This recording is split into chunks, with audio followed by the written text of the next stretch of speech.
All right, so in this lesson, I will teach you how to arrange the layers and prepare the material for Live2D, your project.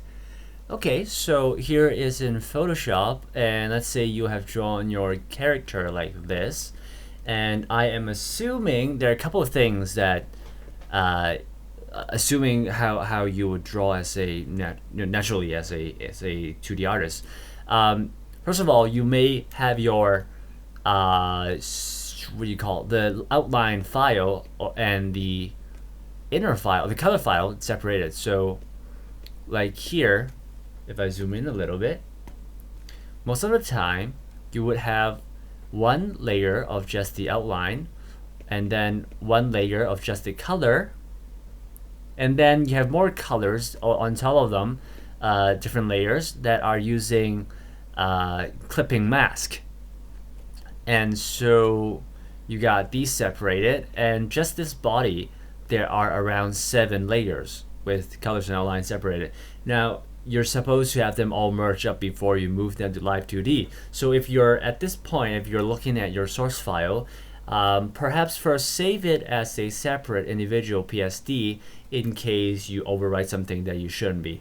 So save it as a new file, just Ctrl S, and just save as and put it somewhere, and then we'll go ahead and talk about some of the details. All right, so you got the body, the face, the eyes, the hair, the brows, and there's a sketch layer, which doesn't matter at this point. Also the back hair. So the hair back is about the hair far back, even behind the body and everything, right? So I'm gonna put it outside of everything. Oh, oops, I'm gonna put it at the back of like really literally everything. So I want to talk about it for a moment, because here's one thing: when you first draw your character, you may not have included this part of the back of the head, because obviously you're looking from the front, you won't see this part at all. However, you would expect your character to move around as soon as you get to Live2D. And for example, let's say if this is your face, right? And alright, I'm gonna put a little bit more stuff here, and I'm gonna just highlight these. And let's say your head looks to this side, like part of your animation is having your head looking to the left, like this. So you move the head to this side, but the back of the hair might move to this side instead. So sort of, how you create the physics of it, the three-dimensional feeling of it. However, as you can see, if I hadn't drawn this part, it would all show up. Now, even for now, even at this point, there's something wrong with it, right? Because originally it is matching, like it closes up this gap like this, but soon as you have all the parts moving this side, and you see this little part breaking off, and this has to be fixed. So as part of demonstration, not only that you need to draw this part, you also have to do the layers right. So perhaps you have to fill this up with the rest of the shading.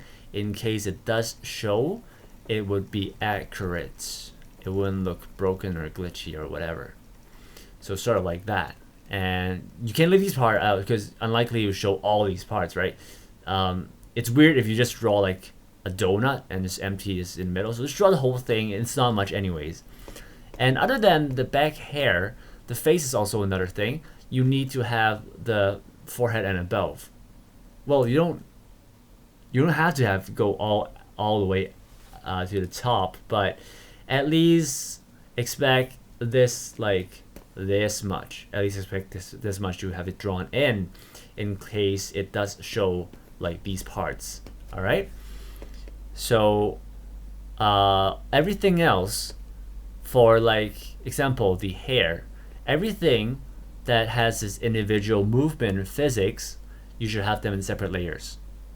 So even for the hair at the front, it's separated in 4 layers.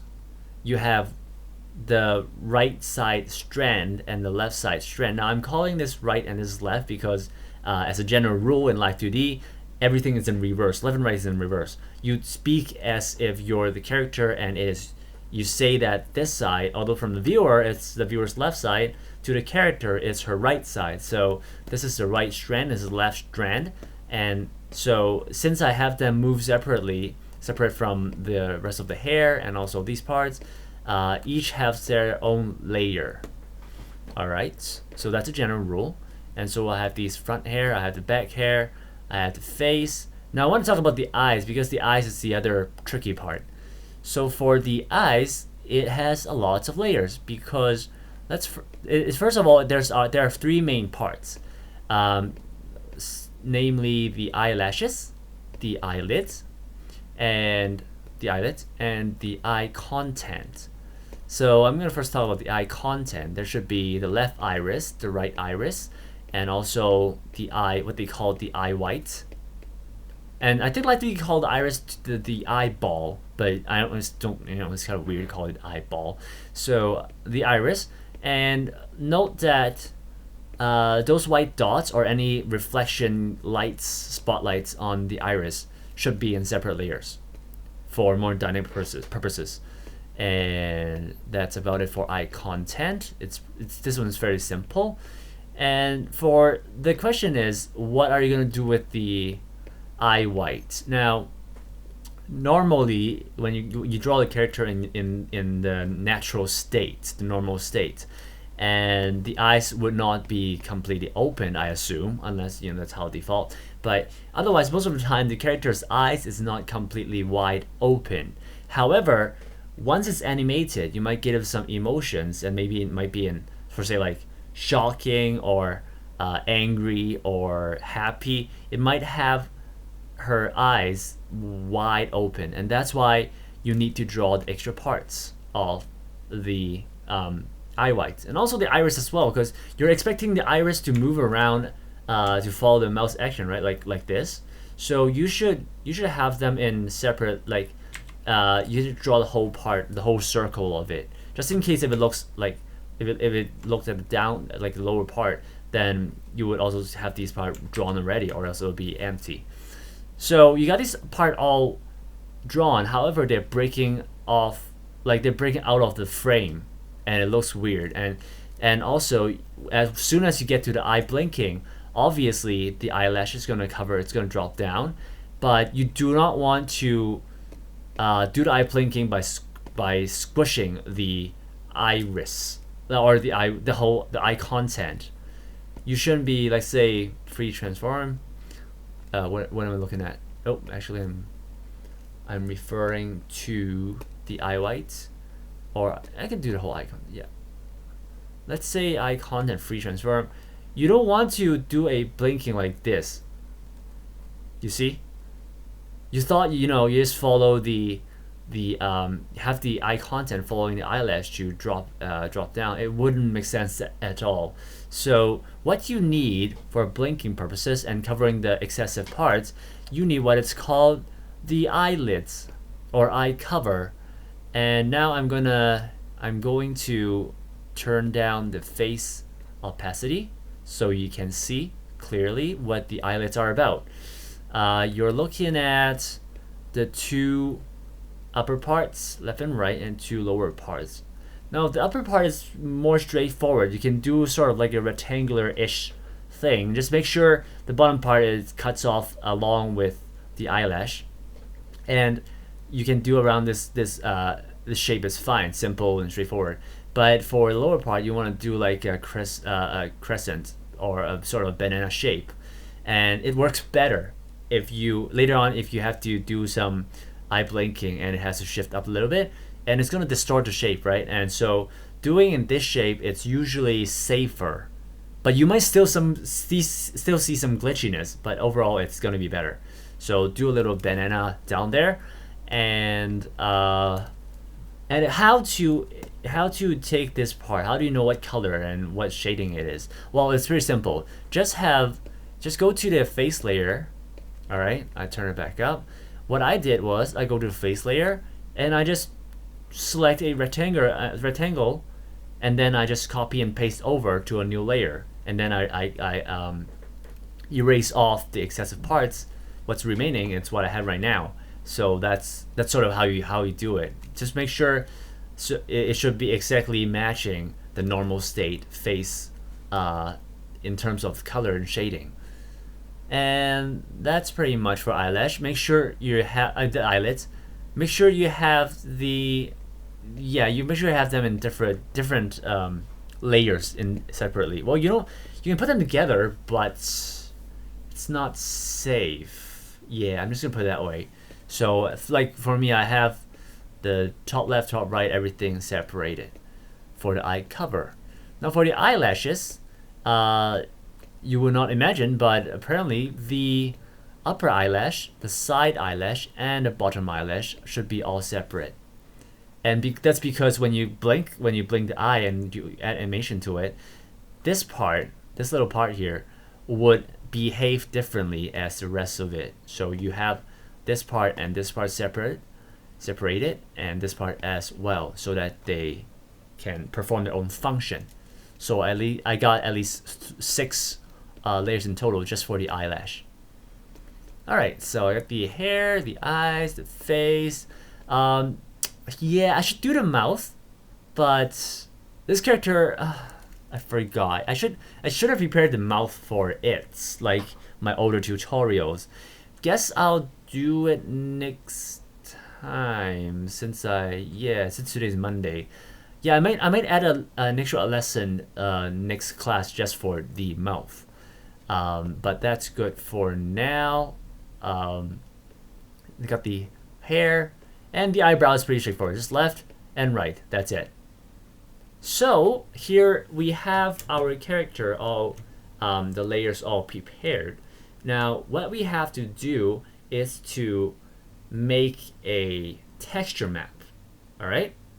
So texture map looks like this. Without the background, you would export it as a PNG, and all of the layers are separated. You can see the 2 eye whites are here, the eye covers at the bottom, and then all these all separated. Now, it's safer to keep them in groups, because if it's all over the place, you might not know what this piece is, right? You might see this little dot here in the middle of nowhere, and you have to guess which part of the body it is, and that's gonna be a problem. So spread them out in some way that makes sense to you, and that's all you need for a texture map. Remember to save as separate files just in case you need to keep the source file. Yeah. But if if you don't want to do it manually, Photoshop or Live2D offers you a script in Photoshop that would do this for you. And now I'm gonna talk about the script. But before I'm just gonna talk about the script. All right. So I'm gonna start with how to find the script. Let's go to the website here, live2d.com, and let's start from the very first page. So www.live2d.com. Go to let's go to English page first, so we know what we're looking at. English, the top right, and go to Learn Live2D. And then user manual, and go down to, by the way, this English user manual is actually just a Google translation version, so a lot of things don't make sense. Oh, well, not complete sense, so don't panic if you don't understand what's going on. Then come down to the left side, supplementary tool. You should be able to find this script for Photoshop. And script for Photoshop, you'll see 2 files. One is the Live2D preprocess version 1.1 zip, and the other is Live2D cleaning v1.1. Like I said, cleaning doesn't do much. What it does is sort of would automatically detect some little bits and pieces of your source file that might probably just be some mistakes that some leftover pieces, and it would delete it out for you. But usually, if you are a careful artist, you probably won't have a problem with it. But I'm not sure. I haven't gotten used to use this yet, so I'm gonna leave it here. But do get this one, Live2D preprocess v1.1.zip. Download it, extract it, and if I recall correctly, you can simply drag and drop the .jsx file into Photoshop, and it would ask you whether or not you want to import a script and whatnot. If that's not the case, you can put in those scripts manually, and it should go into the folder. If you're using Windows, go to C drive, program files, Adobe. It's actually written here. C drive, program files, Adobe, Adobe Photoshop CC, if that's a version, and then presets, and then scripts, and there it's where it should go to. And make sure to restart your Photoshop after you implement it or move it in. So let's say you have the script prepared already. Now, before you do that, if I mentioned, again, Live2D script does not work with layers, or it doesn't work with folder that much.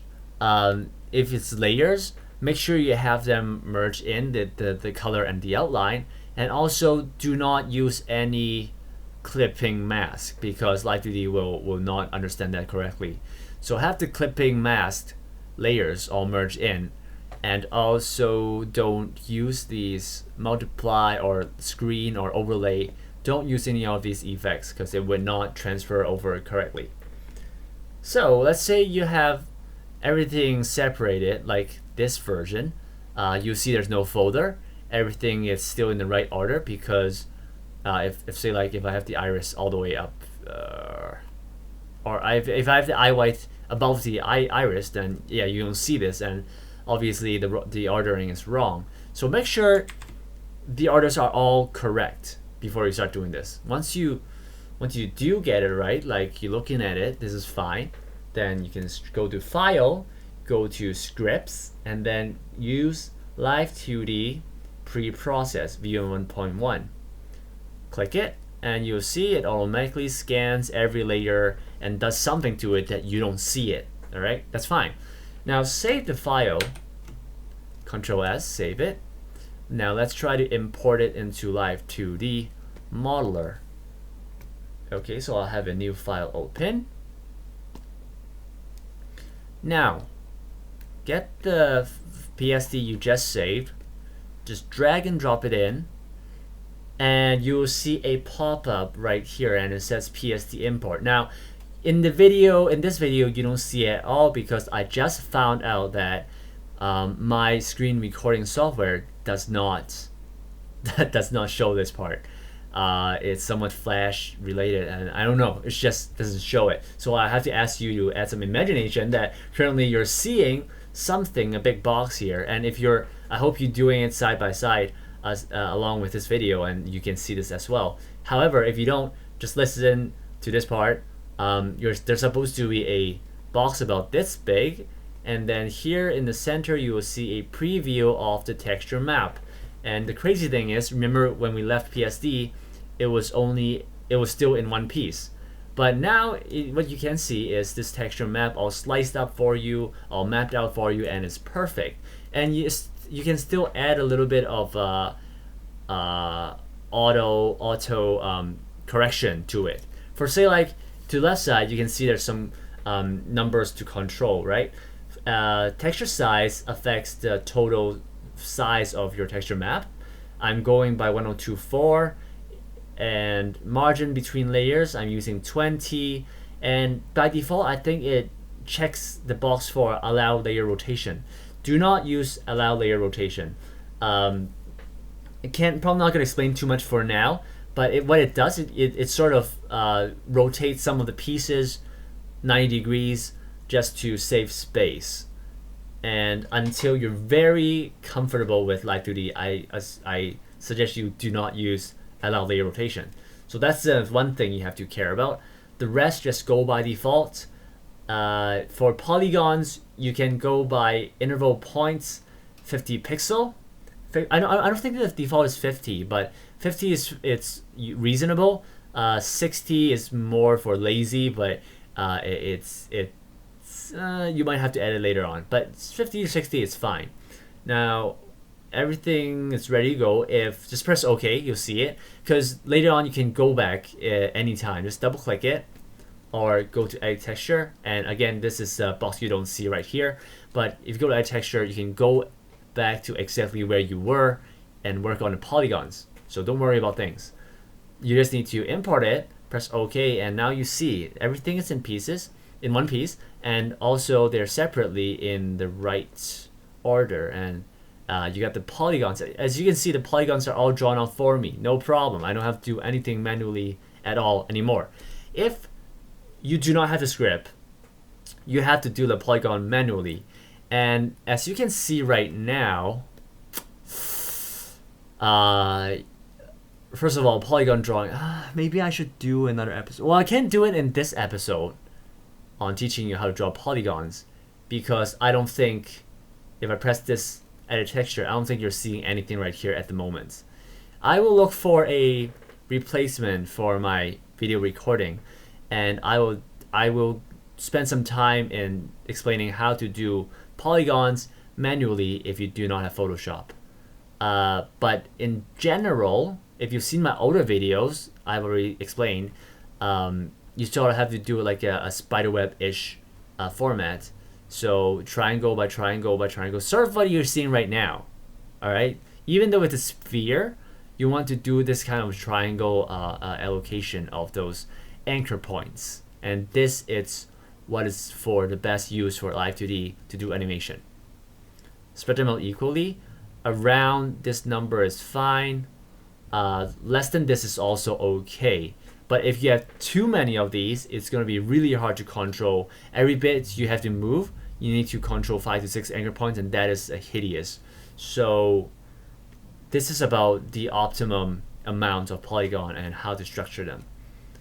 Now, what else can I do in this episode? That's probably it for now.